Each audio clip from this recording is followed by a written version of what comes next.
विदेशी चुड़ैल।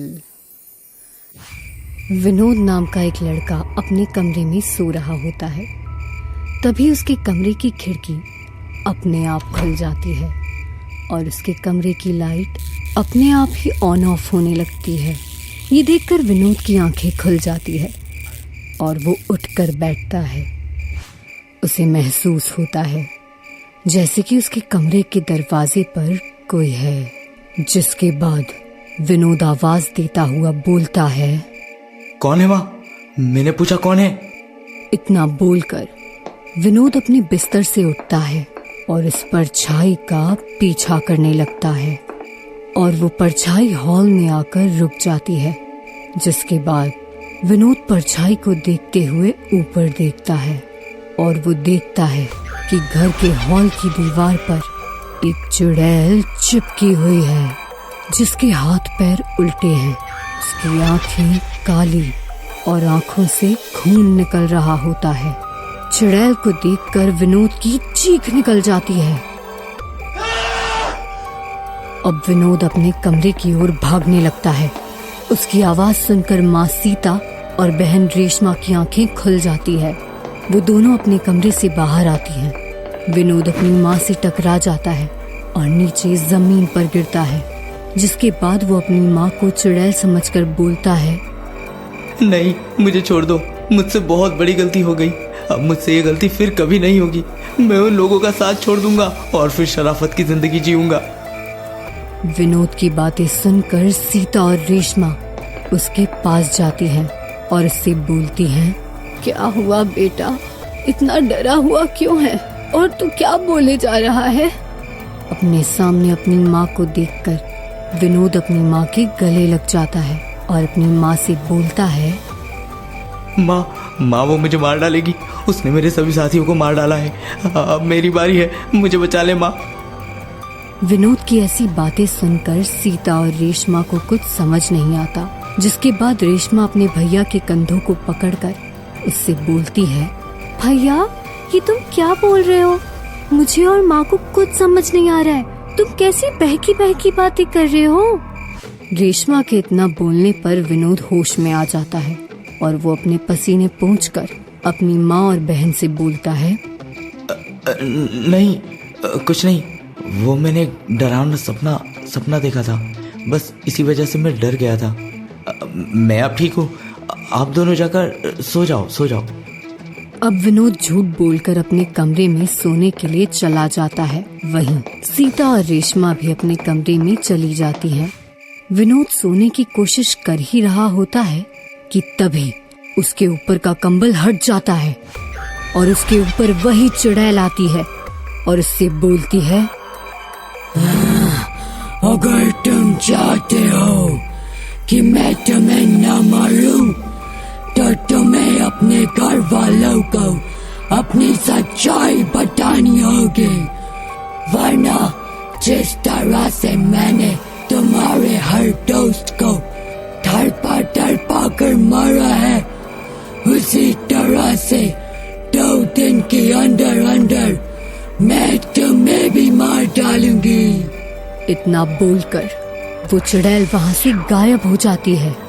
अब अगली सुबह खाने की टेबल पर बार बार विनोद अपनी माँ को देखता है और तभी वो अपने सामने की ओर देखता है और पाता है कि चुड़ैल उसके ठीक सामने बैठी है और उसे बार बार किसी सच को बताने के लिए बोल रही होती है। जिसके बाद भी विनोद सच नहीं बोलता और वहाँ से जाने लगता है। तभी वो चुड़ैल विनोद के पास आती है और उसका गला दबाकर उसे हवा में उड़ा देती है और वो चुड़ैल सीता और रेशमा सबको नजर आ रही थी। जिसके बाद चुड़ैल विनोद से बोलती है, अपने घर वालों को अपना असली रूप बता, वरना मैं तुझे अब भी मार डालूंगी। बेटा, ये चुड़ैल कौन है और क्या बोलना चाहती है? भैया, आप हम लोगों से क्या छुपा रहे हैं? आप हमें सच क्यों नहीं बता रहे भैया? रेशमा के इतना बोलने पर वो चुड़ैल विनोद को हवा में लटका देती है और रोती हुई उन दोनों से बोलती है, मैं इंग्लैंड में रहती थी और एक ऑफिस में काम किया करती थी। Hello, may I know your name please? Hi, I am Julia. Oh Julia, nice name. मैं जानती हूँ आप मुझे ऑफिस के बाद कॉफी ऑफर करने वाले हैं। हाँ मगर हैरानी हुई कि मुझे कैसे पता कॉफी का? बहुत सिंपल है, नाम जानने के बाद बाकी की बातें कॉफी पर हो ऐसा सभी चाहते हैं। मुझे उससे भी ज्यादा हैरानी तो इस बात पर हो रही है कि तुम इतनी अच्छी हिंदी कैसे बोल लेती हो। मैंने इंटर्नशिप करते वक्त हिंदी सीखी थी। मुझे इंडिया बहुत पसंद है, वहाँ का कल्चर, वहाँ की वाइब। सही कहा तुमने, इंडिया की तो बात ही अलग है। जब इतनी अलग बात है तो तुम यहाँ क्यों आए हो? अरे बस मत पूछो, मेरी माँ का सपना था कि मैं एक दिन बड़ा होकर विदेश में अपनी पढ़ाई करूं और विदेश में ही जॉब करूं, एक बड़ा आदमी बनूं और जिंदगी में तरक्की करके बहुत खुश रहूं। बस फिर क्या, माँ का सपना पूरा करने से बढ़कर मेरे लिए और क्या हो सकता था। तो ये लो, कर दिया माँ का सपना पूरा। विनोद, तुम बहुत अच्छे इंसान हो।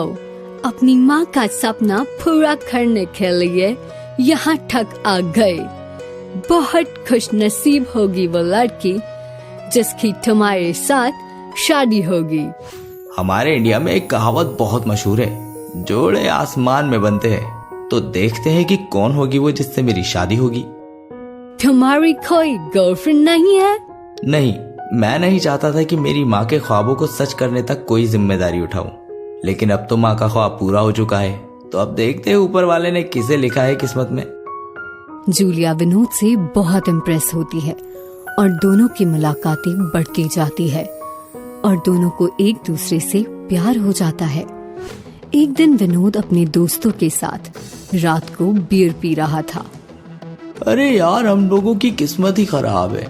इंडिया से आकर 6 साल हो गए यहाँ पर काम करते हुए, लेकिन जूलिया ने हमें कभी घास तक नहीं डाली, और तुझे यहाँ आए 1 साल भी नहीं हुआ और उसे तुझसे प्यार हो गया। अरे रोहित, तुझे तो सिर्फ 6 साल हुए हैं, मैं तो तुझसे भी 1 साल पहले का आया हुआ हूँ। उसने 7 सालों में मुझे कभी घास तक नहीं डाली। ओए विनोद, जरा बता तो क्या है तेरी कामयाबी का राज? भाई देख रोहित, तू और मैं तो जूलिया के हुस्न पर फिदा थे, लेकिन विनोद को उससे सच्चा प्यार हुआ है, और लड़कियां सच्चा प्यार ही तो चाहती है, फिर चाहे वो देसी हो या विदेशी। मैंने तुम जैसे बुद्धू लोग आज तक नहीं देखे। कौन सा सच्चा प्यार, वो तो मेरे लिए बस एक सामान है, और ऐसे सामान को इंपोर्ट एक्सपोर्ट करने का मेरा काम है। क्या समझे? बिजनेस बेटा, बिजनेस। मतलब क्या है तेरा? हम कुछ समझे नहीं, जरा खुल के बता यार हमें भी तेरे इस बिजनेस के बारे में। इसमें बताने वाली कौन सी बात है, बहुत आसान बिजनेस है। देखो, दूसरी कंट्रीज में जॉब करने के बहाने जाओ, किसी भी ऑफिस में कोई भी पोस्ट पर जॉब हासिल कर लो, फिर वहाँ एक लड़की पटाओ और उसे शादी के लिए राजी करो, फिर उसे शादी के बहाने दूसरी कंट्री में ले जाकर बेच दो और मोटी रकम कमाओ। अबे ये सही है यार, मतलब हम लोग जो 1 साल में कमाते हैं, तू तो एक झटके में कमा लेता है यार। अरे हमें भी अपने साथ मिला ले यार, हम भी थोड़े नोट छाप ले। हाँ क्यों नहीं, क्यों नहीं, आखिर तुम्हारे लिए इतना तो कर ही सकता हूँ। विनोद ने मुझसे वादा किया था कि वो इंडिया लाकर मुझे तुम लोगों से मिलवाएगा और मुझसे शादी करेगा। पर एक दिन विनोद अचानक मेरे पास आया और उसने मुझे बोला कि वो मुझे तुम दोनों से मिलवाना चाहता है। मैं बेवकूफ इसकी बातों में आ गई, इसने अपने साथियों के साथ मिलकर मुझे बेच दिया और गुंडों ने मेरा शोषण किया। उनके अत्याचार से बचने के लिए मैंने खुदकुशी कर ली। इसके बाद मैंने सोच लिया था कि मैं अपनी मौत का बदला लूंगी। उस चुड़ैल की कहानी सुनकर सीता और रेशमा को विनोद से नफरत होने लगती है और सीता विनोद से बोलती है, मुझे तुझे अपना बेटा कहते हुए शर्म आ रही है। मैंने तुझे विदेश पढ़ने भेजा, नौकरी करने भेजा, और तू एक भोली भाली मासूम विदेशी लड़की को इंडिया लेकर आया और उसके साथ ऐसा घिनौना काम किया। मुझे माफ कर दो, मैं पैसों की लालच में बहक गया था। मैं अच्छा बुरा सब भूल गया था माँ। भैया, आपकी खुद की बहन भी है, आप किसी लड़की के साथ ऐसा कैसे कर सकते हो? आज आपके साथ जो हो रहा है बिल्कुल सही हो रहा है। आप इसी के लायक हो। मुझसे गलती हो गई, मुझे माफ कर दो। मैं ये अब गलती दोबारा कभी नहीं करूँगा। गलती तो तुझसे तब होगी ना विनोद, जब तू जिंदा रहेगा। अब तुझे मरना ही होगा। इतना बोलकर चुड़ैल विनोद को भी मार डालती है और वहाँ से हमेशा के लिए चली जाती है।